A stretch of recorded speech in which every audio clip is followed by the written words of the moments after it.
¿Qué tal, amigos? Bienvenidos a Con Ánimo de Lucro, un día más, ya lo saben, el programa de confianza para análisis e información económica, además de ser un oasis para la economía entendida desde el lado correcto de la historia, desde el lado de la libertad, la prosperidad y el respeto a la búsqueda de la felicidad. No cambien de emisora, arrancamos.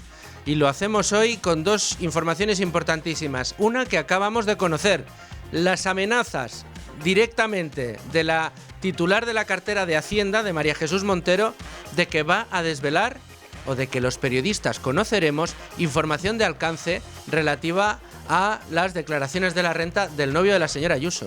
La ministra de Hacienda amenazando. Y lo siguiente que vamos a conocer también, la información relativa al informe del Instituto Juan de Mariana sobre cómo esa señora nos está metiendo la mano en el bolsillo y está haciendo ineficiente la economía española con tantos impuestos. No se vayan, enseguida vamos con todo. Bueno, como les decía, una de las informaciones importantes en el día de hoy es ese informe que ha publicado el Instituto Juan de Mariana, del que le vamos a dar cuenta de absolutamente todo, en el que se dice cómo España lleva ya tiempo en esa zona de la curva de Laffer en la que se vuelve ineficiente la economía. Es decir, la curva de Laffer, para todos aquellos que no lo recuerden, es esa curva que teorizó Arthur Laffer, según la cual un gobierno que cobra impuestos aumenta la recaudación a medida que sube esos impuestos, como dice la lógica, hasta que llega un momento en el que esos impuestos lo que hacen es que horadan, es que vuelven absolutamente ineficiente el sistema productivo de ese país. Son tantos los impuestos que paga esa sociedad, ese tejido productivo, que lo que hace es producir cada vez menos, con lo cual la recaudación, en lugar de subir a medida que suben los impuestos, lo que hace es reducirse, es el aplanamiento y la caída de esa curva. Bueno, en España estamos ya en la zona de caída, después de una legislatura en la que nos han subido los impuestos más veces de la que uno podría recordar, y además lo que nos están anunciando son nuevas subidas de impuestos. Y también les vamos a hablar, pues ahora mismo, en unos minutos además vamos a poder conectar con los servicios informativos de esta casa que están al pie de la noticia, y es una noticia que se acaba de producir. Resulta que nos hemos despachado hace unos minutos con unas declaraciones de la señora María Jesús Montero, a la sazón vicepresidenta de este gobierno y ministra de Hacienda, anunciando de nuevo, como ya hizo en el pasado, a los periodistas que van a conocer detalles sobre actividades del señor novio de la presidenta de la Comunidad de Madrid, la señora Ayuso. Y de repente, oh casualidad, periodistas de la SER publican informaciones en las que se ven facturas emitidas o adjuntadas por el señor Amador, por el novio de la señora Ayuso, en sus declaraciones de la renta. Y dirán ustedes, hombre, ¿lo habrán conseguido? Vamos a ver.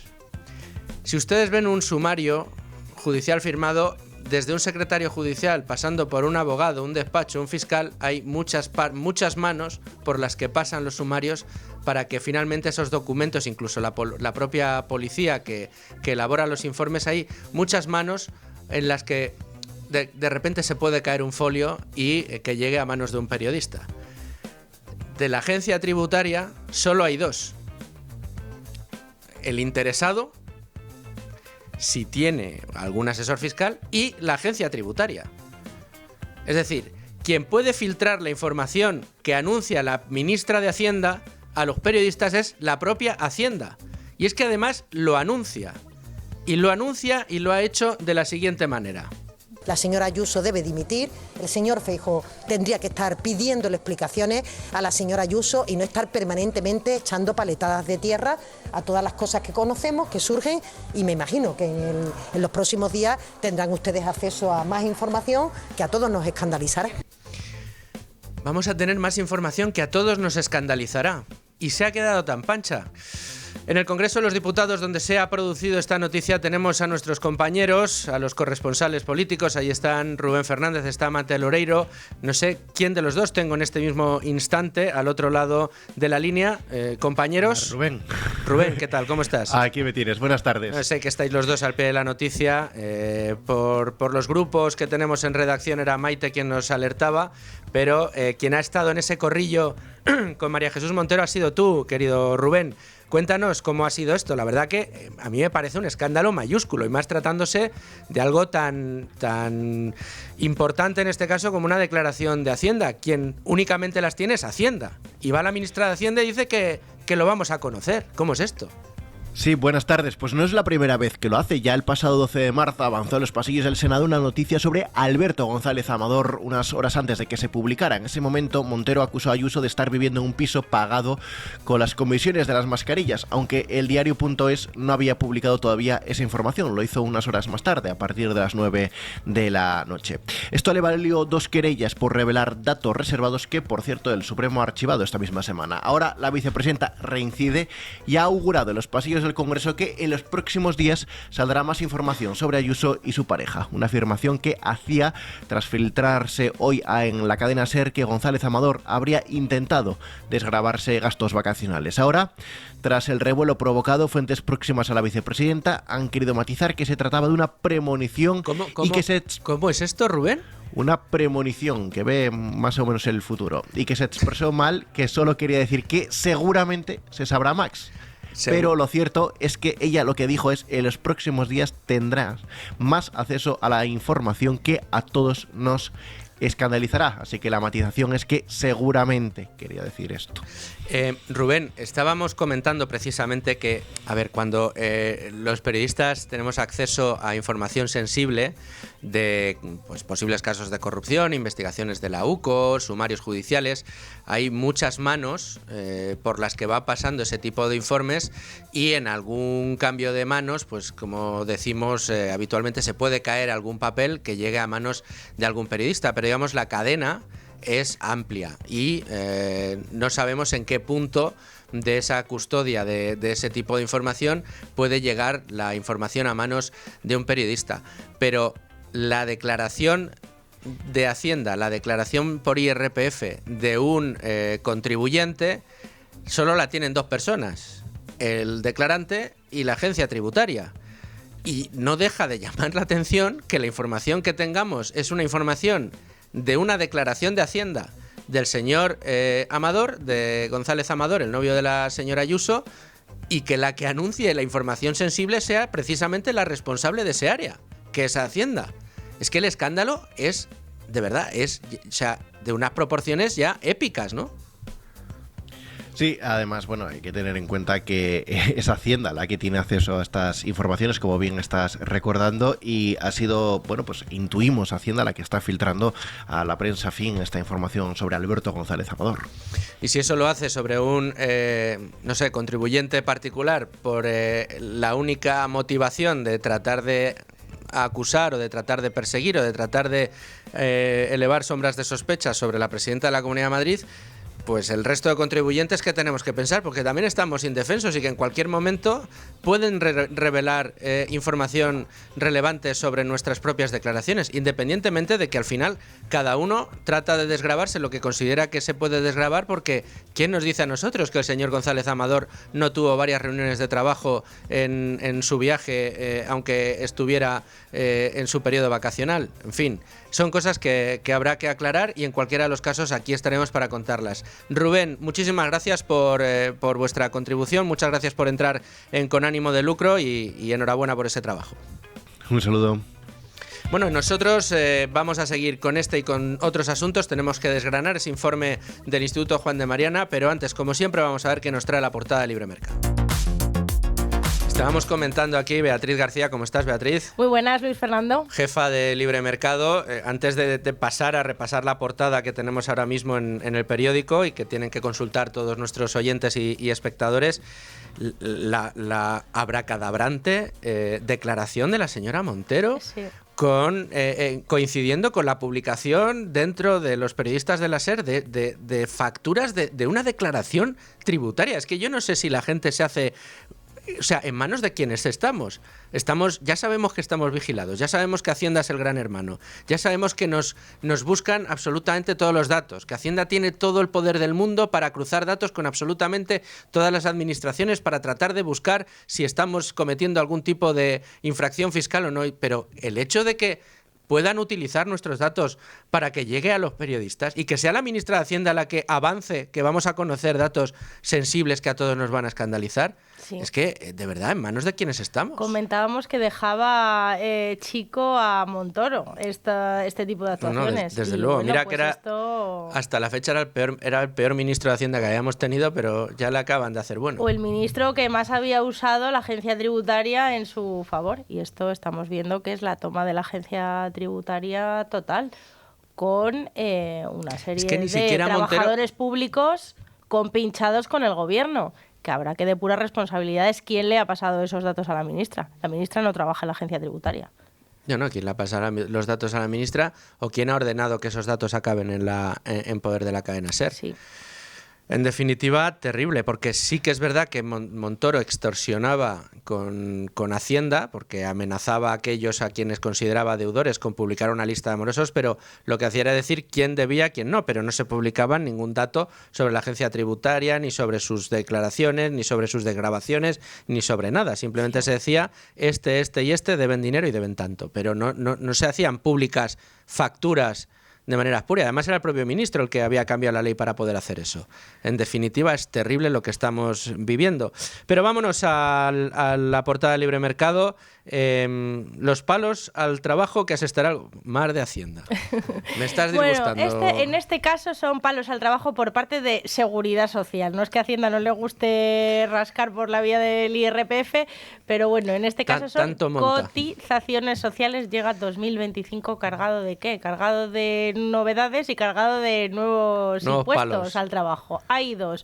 Uno del que no nos vamos a librar nadie. Más de 20 millones de empresas y trabajadores, es decir, todo el mundo, va a sufrir una subida en las cotizaciones sociales, en este caso del 0,8%, que se repartirá entre empresa y trabajador si el trabajador es por cuenta ajena, y asumirá el 100% el autónomo también el 1 de enero. La excusa que es, bueno, pues llenar la hucha de las pensiones, que se están jubilando ya los pertenecientes al baby boom, que el gobierno no tiene dinero para pagar las pensiones, y con esta medida el gobierno pretende hacer una especie de truco cosmético, que es decir, que llenamos la hucha de las pensiones pero con el esfuerzo de todos los trabajadores, y este es el primer palo del que no nos vamos a librar. Y luego estrenamos uno nuevo. Todo esto lo ha ideado José Luis Escrivá. Estrenamos la cuota de solidaridad, que la han llamado, que de solidaridad no tiene nada. ¿A dónde irá esta cuota? A los sueldos altos, a la parte que no tributa y que tampoco te compensa en la pensión. Bueno, pues sueldos a partir de... Todavía no está el dato definido, porque tienen que calcularlo según el IPC del año, pero a partir de 59.000 euros, una cosa así, sufrirán otro susto, otro golpe y otra, bueno, pues metida de mano en sus bolsillos.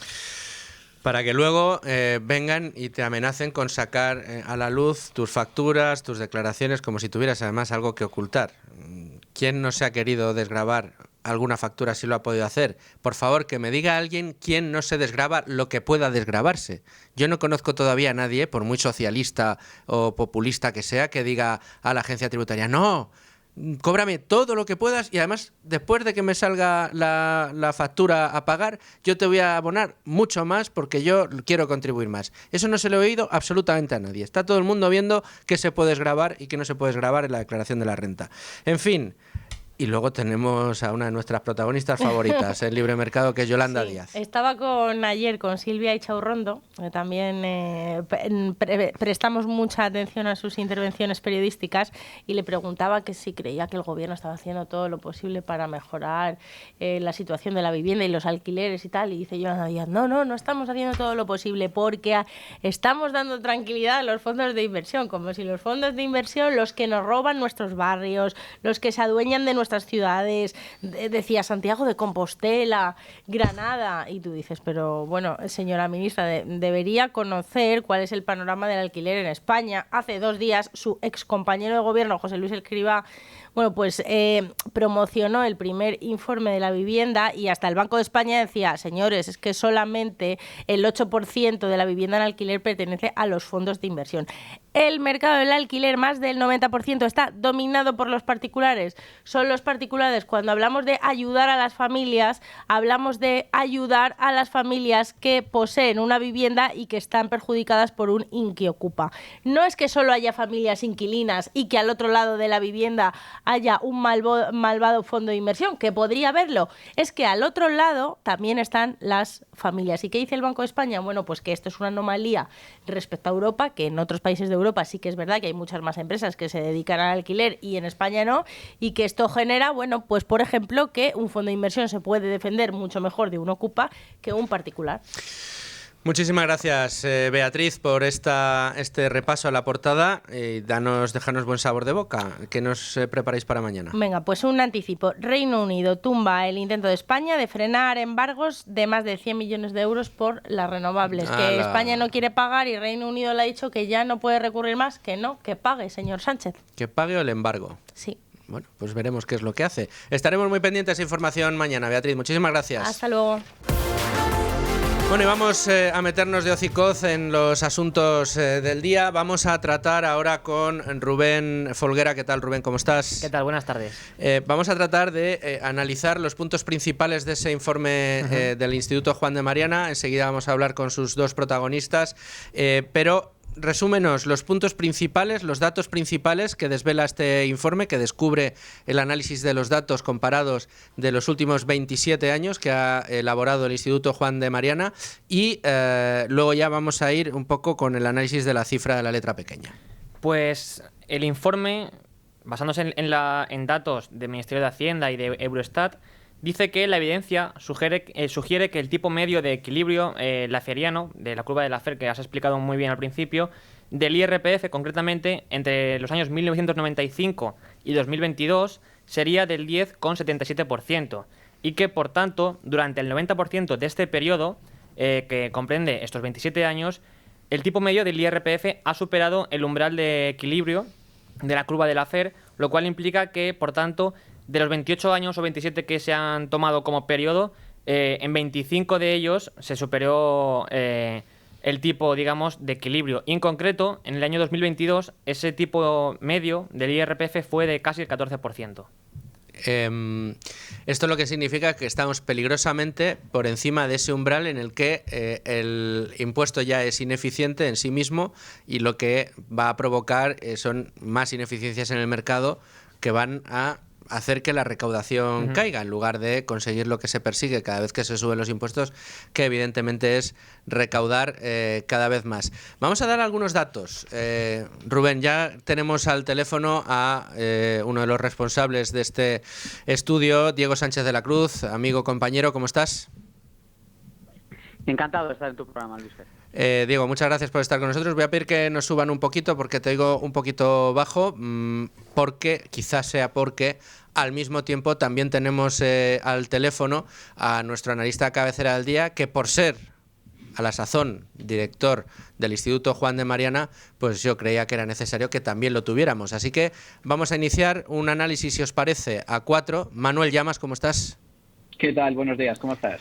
Muy bien, muchas gracias por atender la llamada, por hacerlo en un día como hoy. Luego os preguntaré también a los dos qué os ha parecido esta polémica de última hora que nos ha dejado María Jesús Montero, y yo creo que viene muy al cuento, porque si este informe tiene un sentido especial en el día de hoy es porque estamos bajo la bota de una legislatura que nos ha subido los impuestos como nunca antes habíamos visto, que ha disparado la recaudación como nunca antes lo habíamos visto, y que además lo ha hecho en el periodo en el que más nos hemos empobrecido los españoles. Con lo cual yo creo que es muy importante tanto los datos como el hecho que, después de explicar los datos que aparecen en este informe, como nos vais a ayudar ahora mismo vosotros, tengamos un Ministerio de Hacienda que se dedica a perseguir a particulares con fines políticos, y además publicando datos de estos particulares y anunciando la publicación de datos de estos particulares. Es un verdadero escándalo. Pero vamos al valor intrínseco de este informe. Un informe, Diego, que evidencia algo importantísimo, y es que tenemos un sistema en España donde los impuestos al trabajo los impuestos a los rendimientos del trabajo y los rendimientos del ahorro, los impuestos directos por IRPF, han estado durante muchísimos años muy por encima de esa zona de equilibrio que decía Laffer, pero sobre todo lo que vemos cuando nos asomamos a las curvas, Diego, es una subida vertiginosa y prácticamente ininterrumpida, ¿no? Efectivamente. En primer lugar, hay que decir que la curva de Laffer es un concepto que puede resultar contraintuitivo, pero que todos nosotros podemos entender muy fácilmente si damos un paso atrás y nos centramos en los elementos más esenciales de este tipo de análisis. Si los impuestos fuesen del 0%, recaudaríamos 0 euros. Si los impuestos fuesen del 100%, nadie trabajaría, puesto que le confiscarían el salario. Entonces, en una economía libre se recaudan 0, tanto con un tipo del 0 como con un tipo del 100. En el caso del 0, porque no estás cobrando ningún impuesto. En el caso del 100, porque nadie trabajaría. Ahora, la pregunta es, ¿hay puntos de equilibrio y umbrales en los cuales la fiscalidad aún no es lo suficientemente onerosa como para que alguien trabaje menos, para que se invierta menos, para que en definitiva se resienta la actividad económica? Sí, los hay. Y hay también niveles de tributación en los cuales, en vez de mantenerse un nivel de impuestos más o menos asumible, se está ya destruyendo inversión, destruyendo creación de empleo, destruyendo subidas salariales y destruyendo crecimiento. Sí, también los hay. Entonces, el punto de inflexión, el punto de equilibrio de esa curva de Laffer nos sitúa que en un panorama en el que tenemos a la izquierda de esa curva todo aquello que sería una fiscalidad pro crecimiento, y a la derecha una curva con todo lo que es la fiscalidad que destruye crecimiento. Pues bien, en los últimos 28 años España ha estado en 25 de ellos por el lado derecho de la curva de Laffer, es decir, en el precipicio, en esos niveles en los cuales las subidas de impuestos van generando cada vez menos recaudación adicional. Esto no significa que si mañana nos suben los impuestos a todos no se recaude más. Lo que significa es que con cada punto extra de recaudación que estamos haciendo, cada vez se consigue recaudar menos en comparación con lo que sucedería si estuviésemos en niveles más bajos. O dicho de otra manera, si el español medio estuviese pagando, por ejemplo, un 20% y le subimos el impuesto al 22%, no tenemos el mismo impacto que si el español medio está pagando un 35% y le añadimos 2 puntos para que pase a un 37%. Entonces, en estos ejemplos ficticios, lo que podemos entender de manera más clara es que los impuestos importan, tienen consecuencias, y este estudio del Instituto Juan de Mariana demuestra que los tipos actuales recaudan más o menos lo mismo, de hecho un poco menos de lo que se podría recaudar con tipos un 25% más bajos. ¿Y por qué? Pues porque con tipos más bajos tendríamos más actividad, más empleo, más crecimiento y mejores salarios. Y con esa mejora de la actividad se pueden obtener 1.000 millones de euros más de recaudación de lo que se obtiene ahora mismo. Para que se nos entienda además en números, los umbrales del IRPF, los tipos, los tramos del impuesto ahora mismo van del 19 al 47% en España. Hay comunidades donde incluso más alto, pero ese es el promedio, del 19 al 47%, y España puede recaudar más incluso de lo que está recaudando ahora, dándonos un respiro a los contribuyentes, permitiendo más crecimiento y fijando esos tramos entre el 14-15% por el caso de las rentas bajas y el 36-37% de las rentas altas. Aquí lo que se ve, porque claro, una de las críticas al informe que habéis publicado, Manuel Llamas, voy contigo ahora, si os parece lo vamos haciendo a dos, y Rubén, tú que estás aquí conmigo, si quieres meter cuchara, como decimos en el argot, puedes hacerlo en cualquier momento, oye, no, si estáis diciendo que con un 25% menos de tipos impositivos, con una recaudación, un 25% menos de presión fiscal sobre la clase productiva en el IRPF, se podría estar recaudando lo mismo o incluso más de lo que se está recaudando ahora, pero habrá quien os diga, ya, pero es que con un 25% más, como estamos ahora, seguimos teniendo récords de recaudación y seguimos aumentando esa recaudación año a año. A mí me da igual lo que me digáis, porque el efecto está siendo que año a año nos suben los impuestos y año a año el gobierno puede presumir de que tiene nuevos récords de recaudación. Aquí, Manuel, sucede un efecto perverso que es muy habitual en el político de izquierdas, que es en no fijarse en los efectos perversos de lo que hace, es decir, en no fijarse en todo lo que se deja de hacer precisamente porque mantienes la bota sobre el tejido productivo.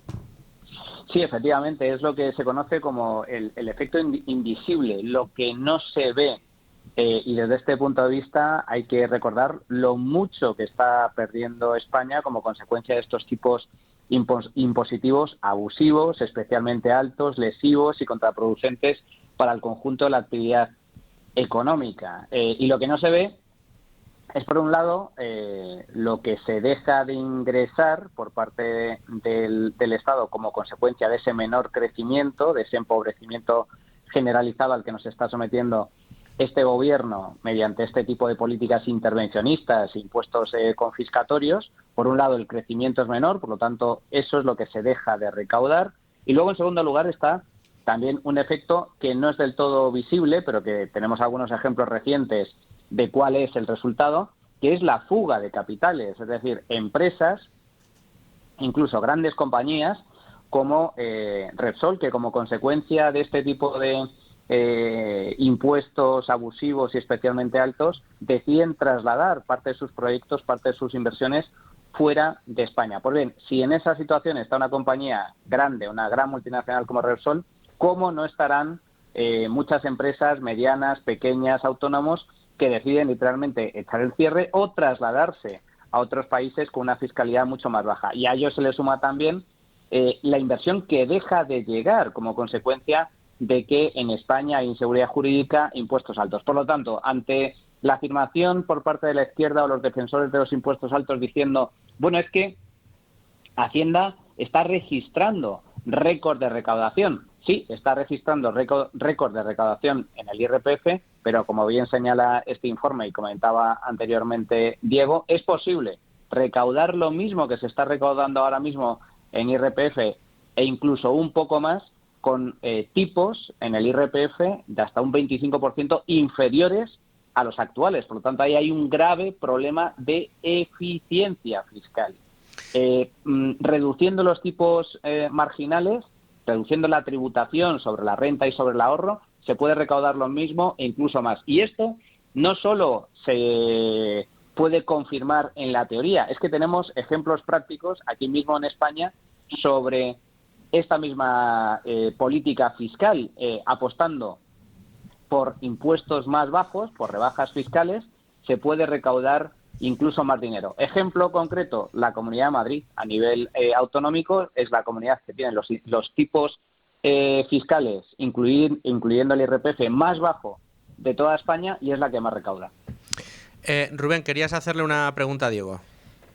Sí, ya, llevándolo más al plano más ideológico y no tanto técnico, estrictamente económico, sí me gustaría apostillar o preguntar que es cierto todo lo que se comenta en el informe, pero me resulta curioso, ¿no?, que quizá parte de la derecha política más centrista, o también la más radical, pueda coger estos argumentos para, de algún modo, ampliar la justificación del poder político, ¿no? Y decir, ves, ya sea bajando, subiendo impuestos, al final el objetivo es recaudar más, ¿no? Entonces, digo, también quizá habría que matizar, ¿no?, que el objetivo no es tanto recaudar más, sino lo que son bajadas de impuestos. Lo otro puede ser un beneficio colateral, pero que no es lo que se busca principalmente, ¿no?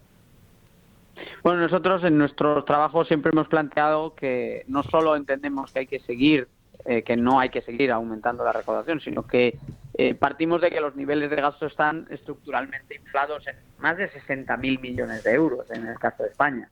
Entonces, para nosotros eso es un debate superado. Evidentemente hay un nivel de recaudación y de gasto excesivo en nuestro país y los españoles lo saben porque lo sufren, son quienes están soportando esa pesada losa. Ahora, en este estudio lo que hemos hecho es analizar simplemente la eficiencia del impuesto, es decir, nos hemos fijado en la principal herramienta de recaudación del Estado y hemos podido comprobar, como pone en manifiesto el trabajo, que la manera en la que está diseñado es contraria a la generación de crecimiento de actividad económica y de rentas.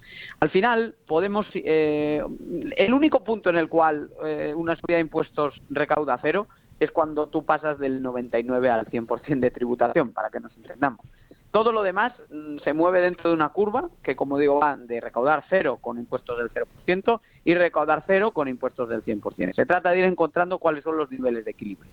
Los trabajos que se han hecho a lo largo de los años siempre han tendido a sugerir que, pues por ejemplo, la tributación de las rentas altas, cualquier escenario por encima del 40 y probablemente por encima del 36, 37, destruye inversión, propicia fuga de capitales, oculta rentas al fisco por prácticas legales de elusión fiscal, puede inducir también más evasión fiscal, por supuesto, y entre los niveles de renta más bajos ocurre algo muy parecido. Estamos hablando de que en esos umbrales y en esos niveles en los que se mueve la tributación no nos puede sorprender que haya una economía sumergida que es mucho más grande en España que en otros países de la Unión Europea. Entonces, con un modelo de fiscalidad más baja se genera un contexto mucho más dinámico. Hay mucha más actividad privada, hay mucha más inversión, hay mejoras salariales, hay todas esas cosas que hacen que si aumenta la recaudación es porque está bajando el peso relativo de los impuestos sobre la riqueza de los españoles y está aumentando el tamaño de la tarta. Entonces, esta es una propuesta de cambiar esa mentalidad de suma cero, que a menudo se refleja en ese tipo de críticas que tú mismo rescatabas y que pueden venir en ocasiones, y de hecho vienen en ocasiones de la derecha, y que es un grave error dar por buenas, porque en última instancia la discusión sobre la fiscalidad tiene que partir siempre de que los impuestos no pueden estar siendo de forma continuada y de forma tan profunda un actor que destruye actividad económica en nuestro país. Al revés, los impuestos tienen que ser replegados para destruir mucha menos actividad económica y precisamente bajándolos en un 25%, esos tipos más reducidos van a hacer que se pueda recaudar más, sí, pero porque todos seamos más ricos, porque haya más crecimiento, porque haya más inversión, porque haya mejores salarios, porque haya más actividad económica. Diego, Manuel, a los dos, el que quiera contestar. Es que además de la evidencia que ponen de manifiesto los datos y el trabajo de análisis de los mismos que habéis hecho en este informe que publica hoy el Instituto Juan de Mariana, es que las pruebas están ahí. Es decir, está aumentando el nivel de presión fiscal, está disparándose la cuña fiscal que tenemos que soportar cada uno de los contribuyentes en España, y lo que estamos viendo es que el efecto, más allá de los récords recaudatorios, es que nos encontramos con la productividad cayendo a plomo, con huidas de inversiones, con el empleo estancado, con el empobrecimiento de los trabajadores a un ritmo que no se recordaba desde épocas pretéritas y además de nefasto recuerdo. En definitiva, no tenemos ningún asidero al que sujetarnos para decir que la fiscalidad está siendo mínimamente efectiva en el intento de dinamizar la economía española. Lo único que tenemos es ese informe del Fondo Monetario Internacional que ahora utiliza el presidente del Gobierno para presumir de que nuestra economía va como un cohete y que únicamente se debe precisamente al efecto de esta recaudación, que es a disparar el gasto público y disparar la deuda pública. Es que nada tiene sentido, ¿no? Manuel. Sí, totalmente de acuerdo. Hay que recordar que la presión fiscal en España ha aumentado 3 puntos porcentuales del Producto Interior Bruto. Esto significa que España ha liderado el incremento de la presión fiscal a nivel europeo en los últimos 4 años, mientras que en la media de Europa la presión fiscal apenas ha subido 0,1 puntos. Es decir, por decirlo de otra forma, en España la presión fiscal ha aumentado 30 veces más que en el conjunto de la Unión Europea.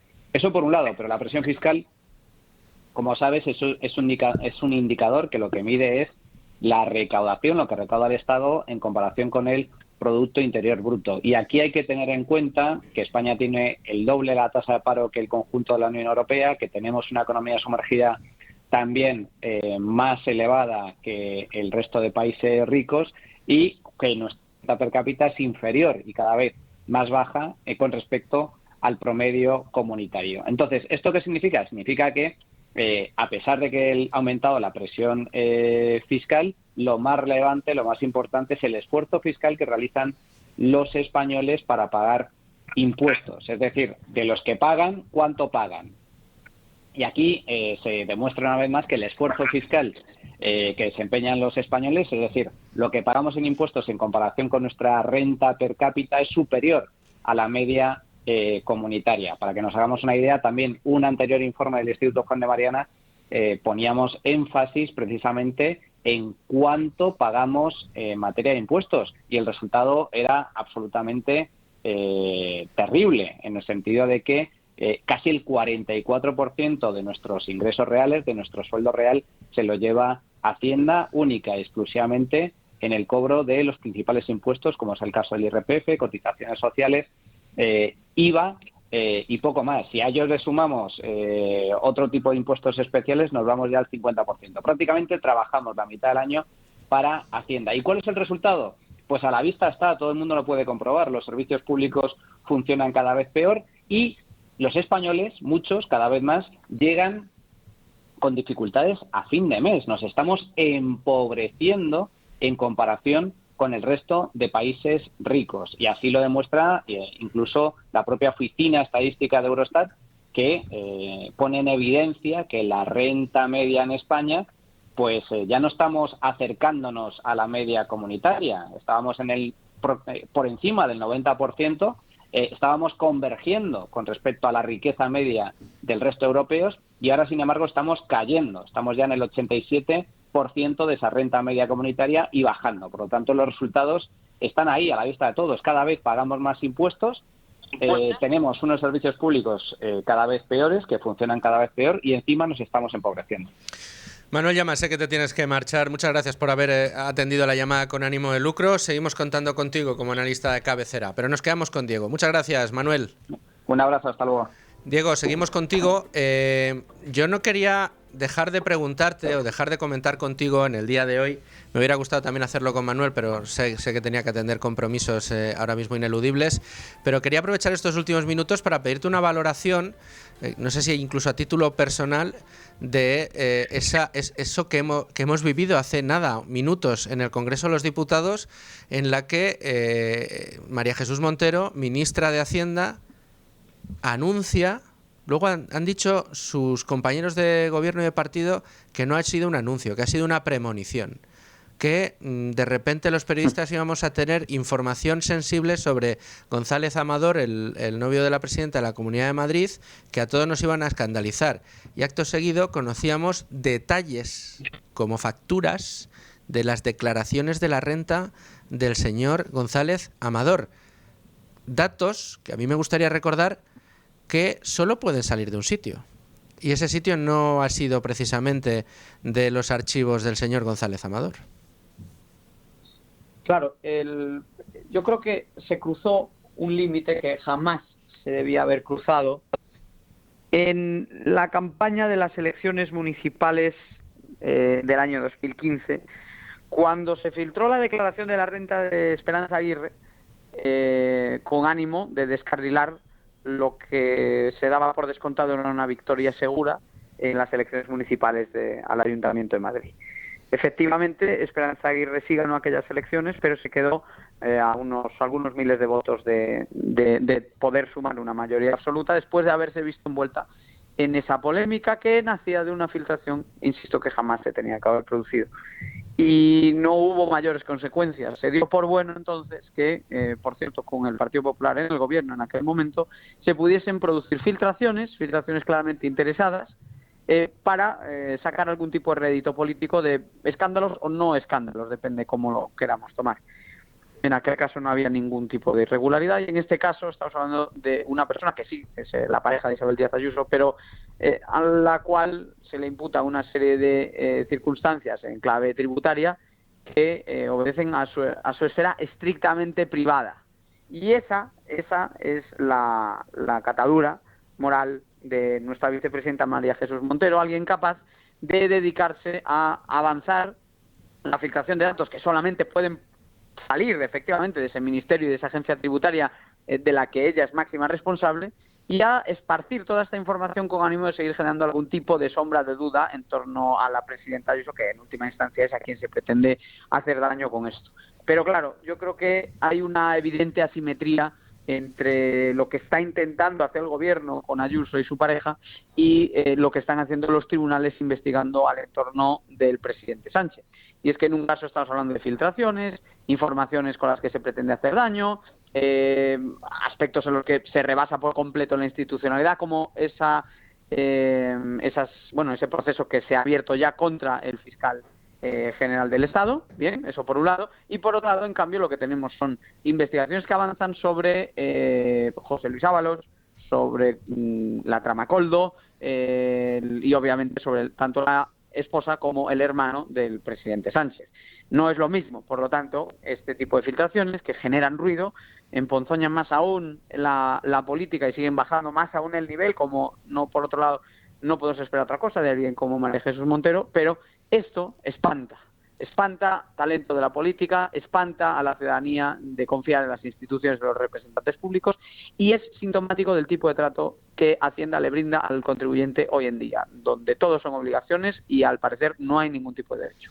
No hay ningún tipo de derecho y sobre todo la evidencia de una indefensión terrible. En el día en el que publicáis en el Instituto Juan de Mariana hasta qué punto nos meten la mano en el bolsillo y los efectos perversos que eso está produciendo, y resulta que no solo nos meten la mano en el bolsillo, sino que eso que ya sospechábamos que era Hacienda, un gran hermano en el que se nos vigila y en el que se nos chantajea en muchas ocasiones, porque ahí están las investigaciones, en esta ocasión sí prospectivas, que ha llevado a cabo la agencia tributaria, o esas llamadas o esas cartas en las que a uno se le encoge el corazón y en el que parece que has cometido el mayor delito del mundo porque te has equivocado en una factura.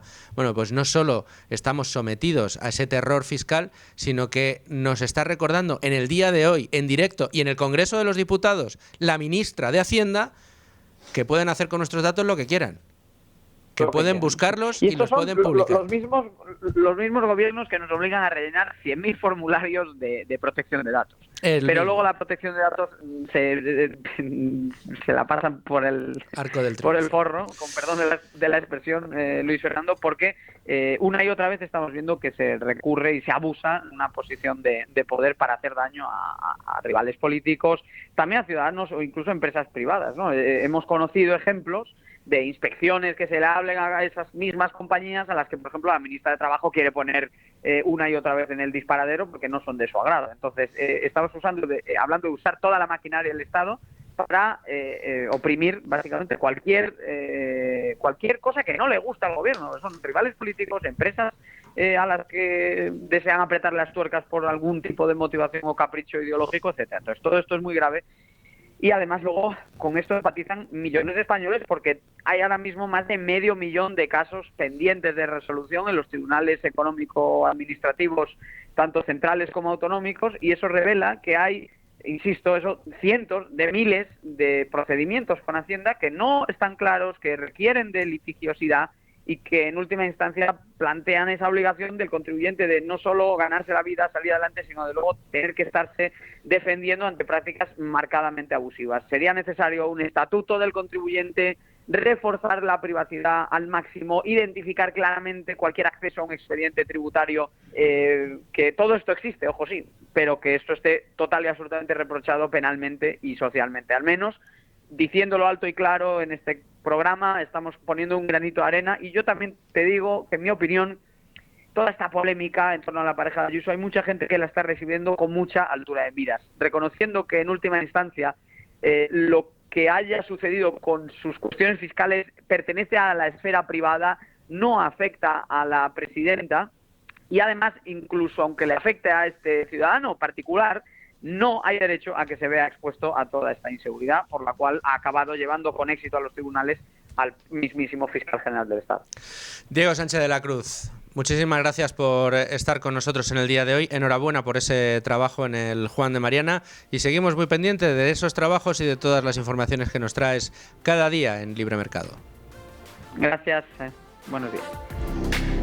Bueno, y es tiempo de entrar ya en materia de mercados, un programa muy intenso en el día de hoy, con mucha información, con mucho análisis que queríamos traerles, un informe que yo creo que hemos desbrozado suficientemente y que hemos explicado con amplitud, y también recoger análisis de urgencia, tanto de Diego Sánchez de la Cruz como de Manuel Llamas, respecto a ese escándalo que hemos vivido en el Congreso de los Diputados, en un día en el que hemos hablado mucho de impuestos y en el que la principal titular de esa responsabilidad, la de cobrarnos impuestos a los españoles y además hacerlo con la racia con la que lo hacen, el hecho de anunciar que se iba a filtrar prácticamente, aunque su entorno dice que es que simplemente era premonitorio, Es que nos toman el pelo, es que nos toman el pelo, es que yo ya no sé de qué manera decirlo. Pero en cualquier caso, hasta aquí la información del día. Abrimos página de mercados porque tenemos mucha tela que cortar y además hoy tengo a uno de esos analistas que, bueno, pues es una de las suertes que tiene el poder estar aquí en Es Radio, Libertad Digital, poder dirigir un programa como este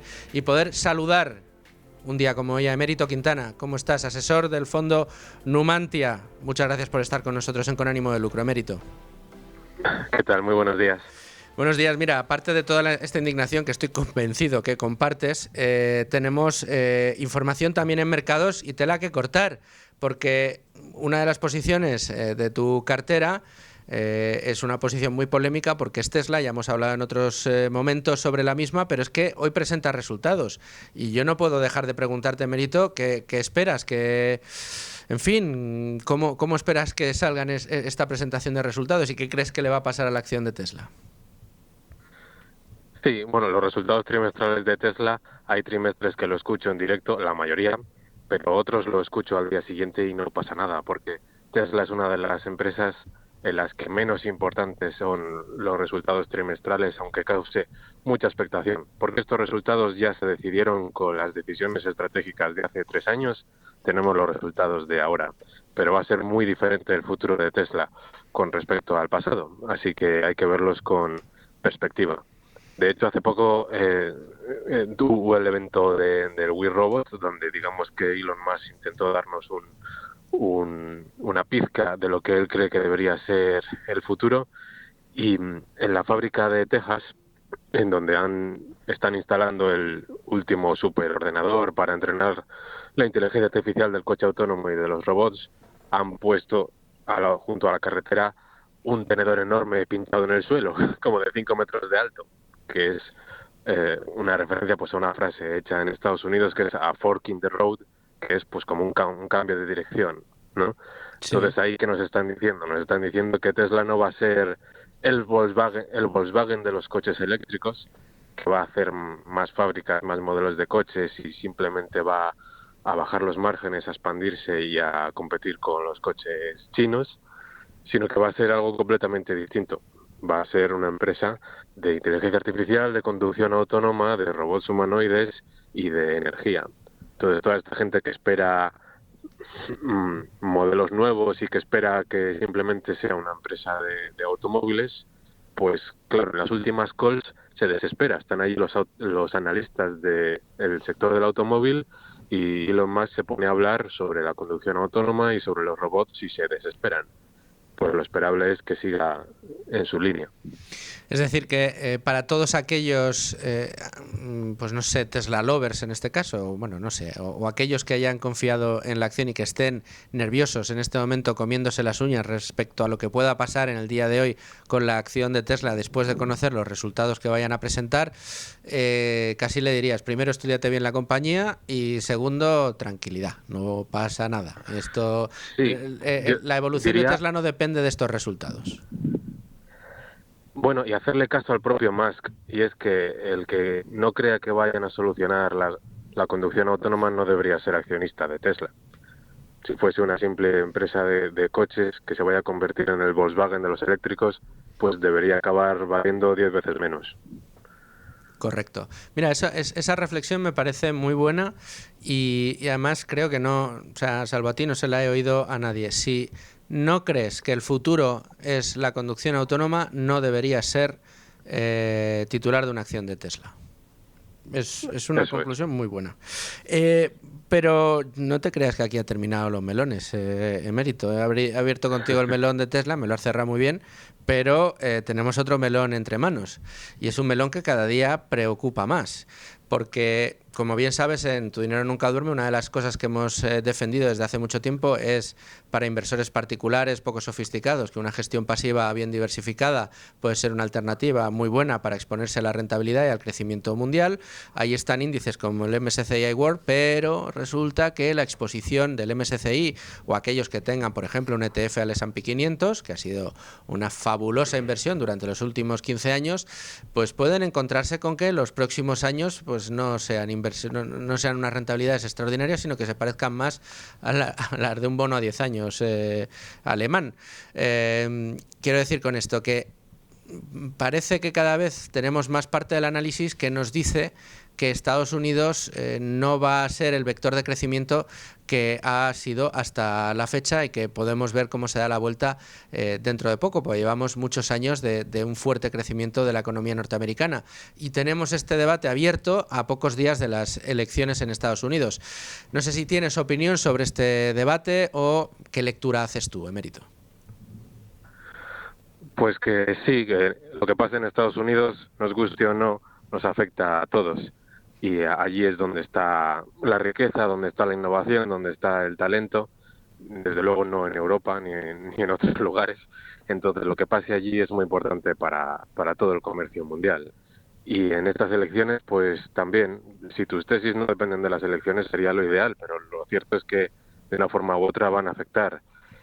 Si ganan los demócratas, pues seguramente te beneficies si inviertes en empresas de más capitalismo de amiguetes, ¿no? Grandes farmacéuticas que estén cercanas al poder o empresas de defensa, porque mucha gente piensa que si ganan los republicanos se beneficiarán las empresas de defensa, pero los que venden armas para las guerras actualmente están apoyados más por los demócratas y Trump lo que querría es acabar con los conflictos. Eso es malo para el sector de defensa.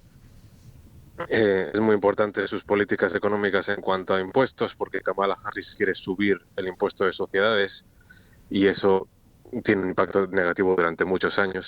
Lo mismo que la bajada de impuestos que hizo Trump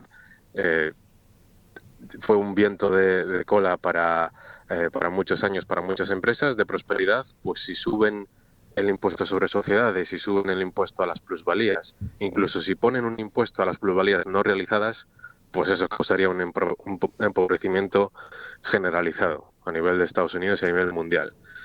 ¿Y qué más? El tema de coches eléctricos, sí, dime. No, pero iba a decirte simplemente si crees que es posible o crees que esa reversión, no sé si a la media o en cualquiera de los casos, el que se dé la vuelta a la tortilla y que de repente Estados Unidos, o mejor dicho, el índice por excelencia en Estados Unidos, el S&P 500, pueda resentirse en los próximos años, independientemente de lo que pase en las elecciones. Bueno, tenemos un minuto, Emérito, al final vamos al boleto. El índice es un agregado de muchas empresas y yo no invierto en el índice, no invierto en unas pocas. Pero es verdad que no podemos comparar índices. Igual llevamos diciendo 10 años lo de este es el año de Europa y sí. Europa está más barata, los índices revertirán.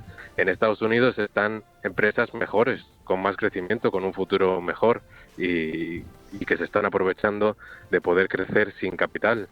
Entonces no es comparable. El propio Buffett lo decía, no es lo mismo el top del índice hace décadas que las empresas que hay ahora. Entonces, si allí está la prosperidad, allí está el crecimiento y allí están las empresas buenas y encima tienen ventajas competitivas, pues no puedes comparar el múltiplo de un agregado de empresas americanas al múltiplo europeo. Pues esa reflexión me quedo también con ella, Emérito. Muchísimas gracias por estar una semana más con nosotros. Te esperamos muy prontito de vuelta en Con Ánimo de Lucro. Gracias, Emérito. Muchas gracias. Y nosotros nos despedimos, pero al boleto informativo volvemos enseguida con avances y cosas importantes. Tara. Continuamos Con Ánimo de Lucro. Avance importante, les decía. Este es el espacio en el que habitualmente Nuria Richard nos trae los temas que van a tratar en su podcast Economía para quedarte sin amigos con Domingo Soriano, pero hoy la actualidad manda, teníamos que tratar con profundidad el asunto que nos ha ocupado a primera hora y que hemos conocido apenas hace unos minutos, que es esa amenaza de María Jesús Montero de que íbamos a conocer datos sensibles sobre el novio de Ayuso, relativos, esto no lo decía ella expresamente, pero era a lo que se refería a las declaraciones de la renta del señor Amador. ¿Quién tiene las declaraciones de la renta del señor Amador? La agencia tributaria. ¿Quién es la ministra de Hacienda? María Jesús Montero. Y luego sus compañeros de partido nos dicen que no es que lo haya avanzado, no es que lo haya anunciado, es que había tenido una premonición la señora María Jesús Montero. Tal cual se los estoy explicando es como ha sucedido. Vamos a tratarlo enseguida, pero déjenme que por lo menos le haga yo el avance a mi compañera Nuria Richard del contenido que van a tener ustedes en el próximo episodio de Economía para quedarte sin amigos.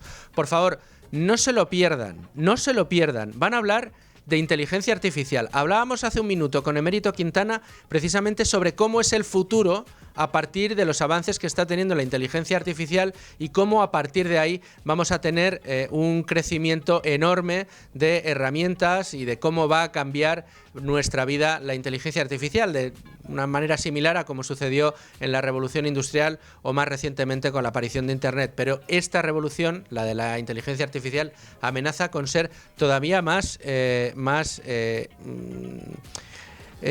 importante a la hora de cambiar nuestra vida. Atención a lo que puede pasar en medicina, atención a los avances en comunicación, atención a los avances en conocimiento en general que va a permitir la inteligencia artificial. Interesantísimo episodio de Economía para quedarte sin amigos, desde luego no se lo pierdan.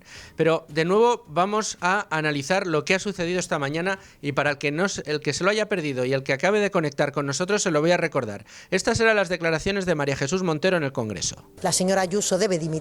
El señor Feijóo tendría que estar pidiéndole explicaciones a la señora Ayuso y no estar permanentemente echando paletadas de tierra a todas las cosas que conocemos, que surgen, y me imagino que en los próximos días tendrán ustedes acceso a más información que a todos nos escandalizará. Probablemente tendrán ustedes acceso a información que a todos nos escandalizará. ¿Y quién publicaba información que a todos nos escandalizará? La cadena SER. Oh, casualidad premonitoria de la señora María Jesús Montero. ¿Y qué era lo que estaba publicando la cadena SER? Atención, facturas de las declaraciones de la renta del señor González Amador, en las que pedía desgravarse, y las presentaba para solicitar la desgravación, de gastos que había tenido durante supuestamente un viaje de vacaciones con su pareja, la señora Isabel Díaz Ayuso. Nada se dice de si aprovechó aquel viaje el señor Amador para tener alguna reunión de trabajo y precisamente para desplazarse tuvo que alquilar un coche, que es la factura o una de las facturas que se ha publicado. Pero la pregunta es, ¿quién filtra unas facturas de una declaración de la renta? ¿Cómo es posible que la vicepresidenta del Gobierno y ministra de Hacienda tenga una adivinación premonitoria de que se iban a conocer detalles de las declaraciones de la renta del señor Amador? De todo esto vamos a hablar en este momento con otro de nuestros analistas de cabecera, a quien he sacado de allá de donde estuviera y ha tenido la amabilidad de atenderme para analizar este asunto, que no es otro que el profesor de la Universidad de Málaga y miembro de LWS Academy, el señor Che Cabello. ¿Cómo estás, Che? Hola Luis Fer, ¿qué tal? ¿Cómo estás? Muy indignado, te lo tengo que decir. Y muy indignado, ya te oigo. Y muy asustado, muy asustado. Aquellos que nos ponen la pistola en la cabeza para que les soltemos parte de lo que ganamos todos los años, la mitad o más de la mitad de lo que pagamos todos los años, resulta que no solo nos someten al terror fiscal con inspecciones de vez en cuando, sino que además nos están enseñando, nos están mostrando que son dueños de nuestros datos y que los van a utilizar en nuestra cuenta cuando les interese. Correcto. Esto es una república bananera, absolutamente. Esto es utilizar el Estado para ir en contra de individuos particulares. Esto es que da absoluto miedo, Porque ten en cuenta que esos datos que nosotros entregamos lo hacemos para un fin concreto, concretísimo, y que no pueden salir de ahí salvo que un juez lo haya solicitado. Entonces nos estamos cargando todo el Estado de Derecho y todas las vías por las cuales nosotros estamos defendidos al entregar esos datos. A mí me hace mucha gracia porque cuando hablamos de Google, hablamos de Facebook, hablamos de esas empresas tecnológicas que tienen muchos datos, pero que no lo tienen identificado personalmente contigo, sino que lo que hacen es un uso global para sacar información de ahí. De ahí, por ejemplo, que podamos tener avances en medicina, etcétera, etcétera. Se ponen las manos en la cabeza y empiezan a regular. Pero, sin embargo, ellos, con datos concretos, con nombre y apellido, e identificando el nombre y el apellido, la foto, incluso haciendo una persecución personal, saquen los datos fiscales y vamos, esto es un escandalazo. Pero ya no tengo palabras. Y además presumiendo y además asustado.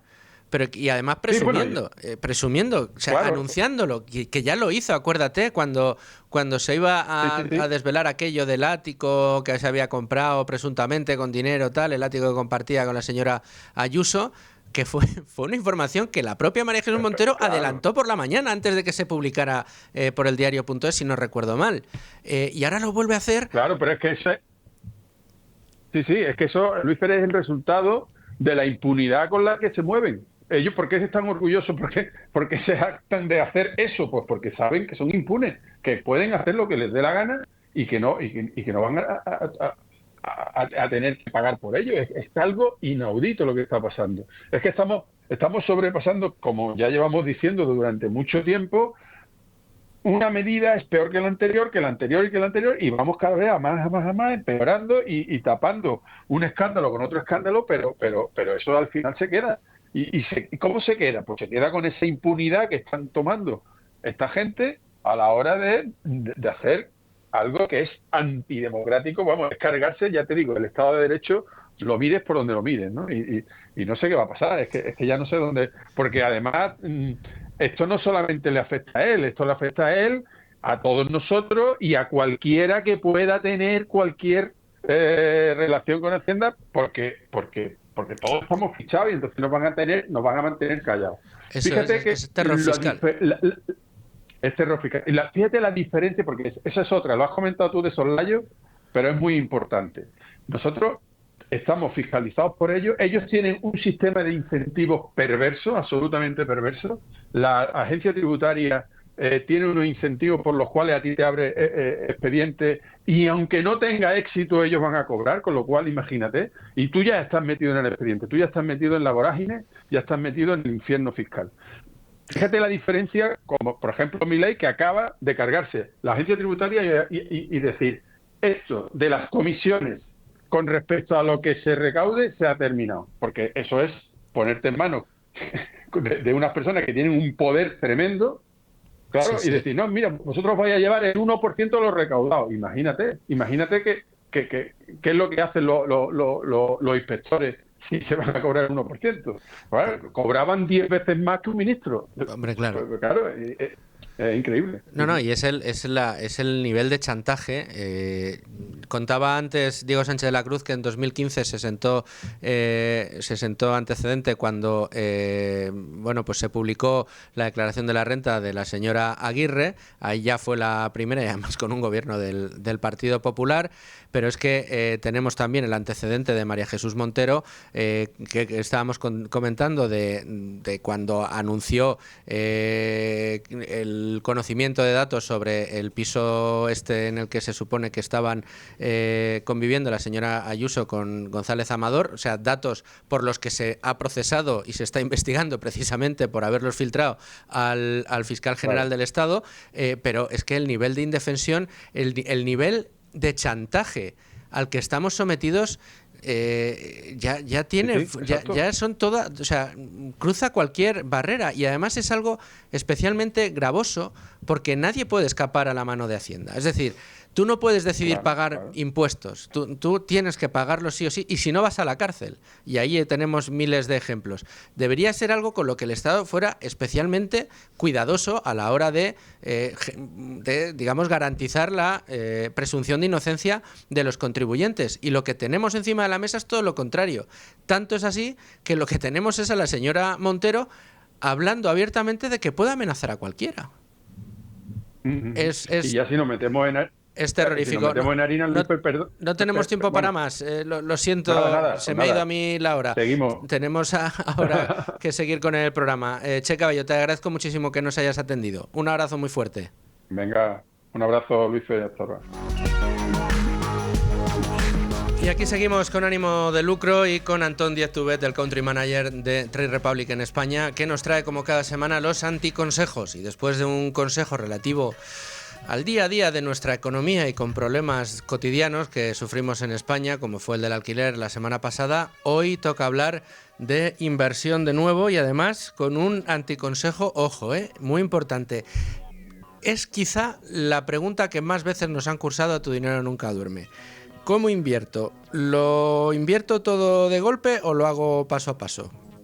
¿El anticonsejo cuál sería, Antón? Muy bienvenido a Con ánimo de lucro un día más. Muchas gracias. Pues aquí hay opiniones opuestas. Aquí a lo mejor nos peleamos, a ver. Y la realidad es que si estamos hablando de una inversión a 30, 40, 50 años, la respuesta probablemente sea que da igual, ¿no? Da igual promediar y hacer lo que se llama un phase-in, una entrada en el mercado de manera progresiva, que invertirlo todo de golpe. Lo que hay que tener en cuenta no es simplemente la parte puramente financiera, ¿no? También hay que tener en cuenta la experiencia del inversor. Y aquí es donde yo vengo a decir que a veces pues es mejor igual promediar, ¿no? Porque si imagínate, tú recibes, pues oye, la venta de una casa, tienes de repente ahí 200 o 300 mil euros que quieres invertir, y la verdad que no es agradable invertirlos de golpe y ver cómo el mercado se da la vuelta y estás 2 meses después un 15% abajo, ¿no? Entonces... Uy, un 15% o un 40%. O un 40%. Pasa. Que quizá a 40 o 50 años vista te dé igual, porque al final si tú has comprado acciones de bolsa, quiere decir que tienes un horizonte temporal a largo plazo, ¿no? Como lo hemos hablado en otras ocasiones, pero bueno, que no tampoco todo es cuestión financiera, sino que tampoco hay que sufrir, ¿no? Y hay que tener esa capacidad para sobrevivir estos pequeños movimientos del mercado a corto plazo. Entonces, yo lo que vengo a decir es que cuando hay mucho dinero que invertir o cuando se está haciendo un trading un poco más a corto plazo, tiene mucho sentido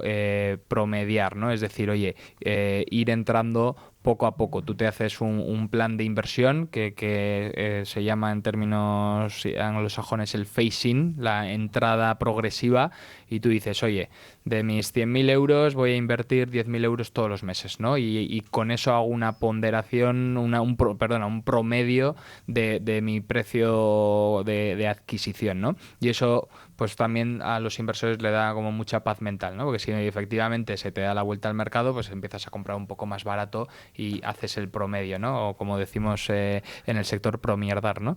Al final, cuando está yendo muy mal, pues compras más, ¿no? Para que el precio medio no sea tan malo, ¿no? Y lo mismo con movimientos algo más especulativos o tácticos, ¿no? Que haces una entrada en una acción en la que tienes convicción, pues oye, no entres de golpe con el 100% del dinero que tienes destinado a esa inversión, porque al final hay fuerzas macroeconómicas o fuerzas de mercado que pueden jugar en tu contra, y aunque la convicción sobre esa acción sea la misma, si el mercado se da la vuelta y por yo qué sé, por una decisión política empieza a caer, esa acción va a tener beta del mercado, o sea, va a caer con el mercado aunque no esté justificado. Entonces tú tienes que tener siempre esa posibilidad de construir un poco más tu posición, ¿no? Entonces también, oye, pues a movimientos un poco tácticos a mí me hace sentido hacer una inversión por fases, ¿no? Que no tiene que ser 10 o 20, pero puede ser 2 o 3 veces, ¿no? Y te guardas esa pólvora seca para darle un poco más de... Eso, sí, a ver, o sea, quiero decir, tiene todo el sentido y está muy bien explicado. Y yo te lo compro, sobre todo para inversores un poco menos experimentados o que puedan sentir el peso del mercado en una decisión tan importante como es esa, ¿no? Pues el escenario que acabas de pintar es paradigmático, ¿no? Acabas de vender una propiedad que querías deshacerte, tienes el dinero fresco y en lugar de meterlo de golpe, prefieres hacerlo poquito a poco para promediar ese precio de entrada y, digamos, tu posición. En cualquiera de los casos, yo te voy a pintar otro escenario parecido. Vendemos una propiedad, tenemos el dinero líquido, pero nuestra intención es construir una cartera que nos acompañe en el largo plazo y además tenemos bastante claro un poco cuál es la composición de cartera que queremos. Y dos aspectos añadidos. Sabemos que queremos dejarnos algo de pólvora seca para aprovechar momentos de mercado propicios y tenemos muy claro que cada mes o cada año vamos a ir haciendo aportaciones periódicas, no necesariamente del volumen total que teníamos inicialmente, sino que igualmente tenemos capacidad de ahorro y de inversión y anualmente pues vamos a ir haciendo aportaciones a esa primera gran aportación que vamos a hacer. Pues hombre, yo en ese caso, si tiene claro cuál es la composición que quiere, pues en ETFs, en fondos a largo plazo, pues oye, si ya lo tienes claro, el dinero, pues mejor que estés rentándote desde el día 1, que cuanto más dinero tengas en mercado, mejor para aprovechar los mejores días de mercado desde el primer momento. Como siempre decimos en Tu Dinero Nunca Duerme, el mejor momento para invertir fue ayer y no hoy. Es decir, cuanto antes estés invertido, mejor. Déjate una parte liquidez, déjate una parte, digamos, a disposición, esa llamada pólvora seca, para que en algún momento determinado del mercado, si este cae, puedas aprovechar para entrar o para meter más en aquellos fondos donde ya estabas, para comprarte un ETF que tenías ahí visto y que de repente cae muchísimo, o una acción que tengas monitorizada y que de repente salga la oportunidad, que cuentes con esa liquidez para aprovechar esos momentos de mercado. Y en cualquiera de los casos sí que es óptimo, si vas a seguir esta estrategia y decides meterlo todo de golpe, que te marques esa disciplina de año a año o mes a mes, mejor incluso, ir haciendo aportaciones a esas carteras que te has montado. Este escenario que te pinto, ¿tú cómo lo ves? Bueno, de la parte de aportaciones mensuales, para mí es obvio que ahí no hay que esperar nada y lo vas metiendo mes a mes de la manera que tenga sentido, porque tú también puedes decidir hacer las aportaciones ponderadas, ¿no? Por cada activo que tengas dentro de tu cartera, pero también puedes decidir ir optimizando fiscalmente, igual pues comprando en la parte que hayas tenido pérdidas a corto plazo, pues compras ahí, ¿no? Y la siguiente aportación mensual la haces en otra cosa. Y esto lo vinculo con la construcción inicial de la cartera. O sea, tú no tienes que hacer una inversión modelo phasing de los activos de manera equitativa. Puedes decidir, oye, voy a aprovecharme de las distorsiones de mercado a corto plazo. Por ejemplo, ahora mismo los tipos de interés a corto plazo están ligeramente más altos que al medio largo plazo, ¿no? Y dices, oye, ¿por qué voy a construir ahora mi largo plazo cuando me beneficia más tener el dinero a corto? ¿O por qué no me aprovecho de que un determinado sector de la industria donde yo quiero tener exposición se ha visto súper penalizado y ya compro toda mi posición ahí, mientras espero a que la parte de bonos más a largo plazo, pues la rentabilidad suba, ¿no? Entonces, siempre puedes ir construyendo tu cartera aprovechándote de la situación de mercado. Y bueno, pues oye, puedes lanzarte todo de golpe y no pasa nada, porque insisto, a largo plazo pues todo revierte a la media y encima vas haciendo aportaciones mensuales que van haciendo ese promedio de compra y tal, y al final no vas a notar las fluctuaciones a corto. Pero oye, si quieres implementarlo y tratar de ser un poco más táctico, pues oye, aprovéchate a comprar la parte de tu cartera a largo plazo que veas que está más penalizada, pues aprovechas para construir esa posición ya. La parte que igual ves que está un poco sobrevalorada o que lees que están máximos o en múltiplos muy altos, pues puedes esperar, ¿no? Y si de repente efectivamente baja un 20 o un 30%, ahí aprovechas para comprar, ¿no? Y igual, pues la parte de bonos corporativos a largo plazo, pues oye, igual esperas porque tiene más sentido tenerlo a corto y te aguantas un poco en corto y si las perspectivas económicas o de subidas de tipos vuelven a girarse y vuelven a subir los rendimientos de los bonos a largo plazo, pues aprovechas y ahí te pones a comprar ya con un yield un poquito más alto, ¿no? Es un poco también subjetivo y dependiendo de las prioridades de cada inversor. Me gusta esto que dices, pero yo añadiría algo más, y lo has dicho al principio. Yo creo que ese es quizá el mejor, en este caso, consejo que podríamos dar, y es: si eres novel, si va a ser la primera vez que vas a entrar en el mercado, si lo haces además con un poco de miedo porque no terminas de conocer o de sentirte cómodo con tu conocimiento respecto a cómo opera el mercado, no lo metas efectivamente todo de golpe, ve construyendo poquito a poco, con un matiz.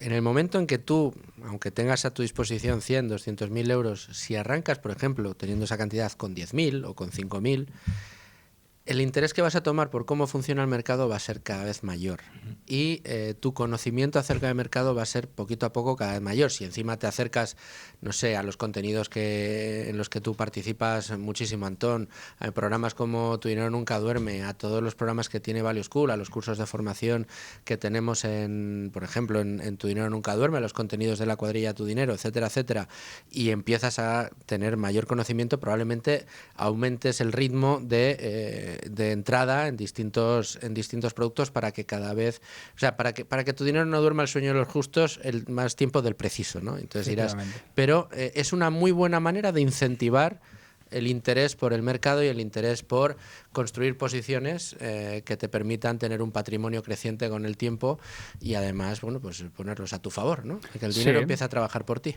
Eso sin duda, y yo creo que hay una fase, como dices, de aprendizaje, ¿no? Y de hecho, cuando tú ves los cuestionarios de idoneidad en las plataformas de asesoramiento financiero, etcétera, por un lado miden tu capacidad para asumir ciertos riesgos de inversión por cuánto ingresas, cuántos gastos, qué horizonte temporal de inversión tienen, pero luego también miran tu disposición a asumir riesgo como persona. ¿Qué harías si la bolsa cae un 10%? Pues eso es alguna pregunta de estos cuestionarios. Entonces, que tú tengas que estar invertido 100% en renta variable porque tienes la capacidad y deberías hacerlo porque eres una persona joven y el dinero no lo vas a utilizar en 40 años, no quiere decir que tengas la disposición en ese momento a hacerlo, porque al final es tu dinero. Tienes que poder dormir por la noche y si no estás preparado para ver una caída del 30%, pues no lo hagas. Entonces, pues invertir poco a poco pues tiene sentido. Ir familiarizándose y ver que efectivamente la bolsa puede caer un 15, un 20, un 30%, pero a largo plazo vas a ver retornos positivos, pues oye, eso es parte del aprendizaje del inversor, ¿no? De las cicatrices que tenemos que tener en el mundo de la inversión. Don Antón Díez-Tubet, muchas gracias por estar una semana más con nosotros. Muchas gracias a vosotros. Bueno, y a todos ustedes, muchas gracias por estar ahí. Un día más, les espero aquí mañana con asuntos de su interés. Sean muy felices, amigos.